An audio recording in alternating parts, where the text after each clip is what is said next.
Salut, bienvenue sur Alsace 20. Vous étiez très nombreux hier soir à suivre le débat en direct sur notre antenne à 21h. Je vous rappelle que demain, mardi, nous serons le premier média pour un grand débat de 19h à 20h sur notre antenne. Nous allons faire un large point à présent avec le journaliste politique Claude Quefflin.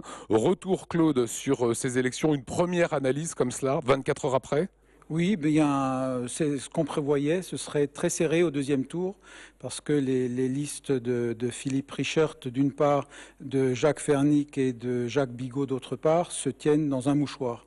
Donc ce sera extrêmement serré et je suis absolument incapable de dire qui va l'emporter dimanche soir. Alors, où sont actuellement les réserves de voix?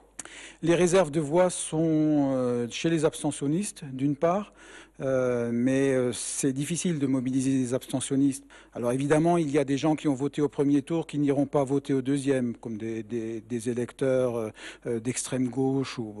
Et l'autre réservoir de voix est dans les petites listes, les 7 petites listes du premier tour qui n'ont pas réussi à franchir la barre des 5% et donc ne peuvent pas s'allier avec une liste qui va rester au deuxième tour, fusionner avec une liste du deuxième tour. Donc là aussi, il y a des petites réserves, mais en faisant le compte, il y en a à peu près autant pour l'un que pour l'autre, enfin pour la droite que pour la gauche. Est-ce que l'Alsace pourrait basculer à gauche?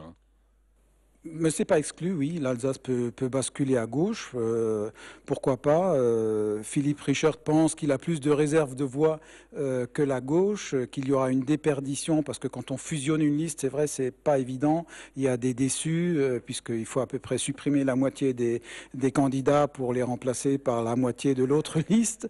Donc il y a forcément une déperdition. Binder fait un score honorable, on va dire, un très bon score pour lui.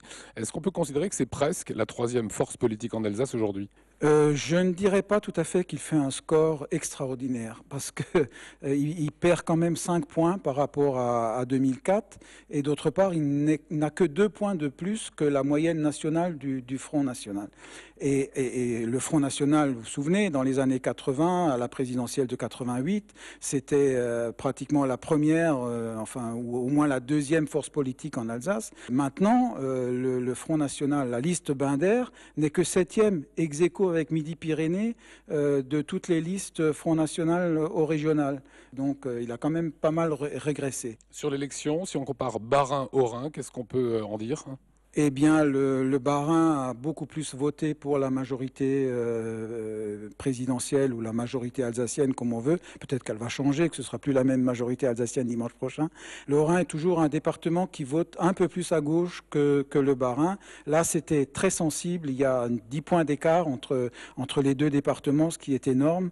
Et je pense que c'est parce que Arlette Grosskost, qui était chef de file dans le Haut-Rhin, n'a pas réussi à mobiliser à Mulhouse. Les électeurs de Mulhouse n'ont pas non plus apprécié apparemment que Bockel lâche le PS pour aller avec Sarkozy, parce que Mulhouse a toujours été une ville plus ou moins de gauche.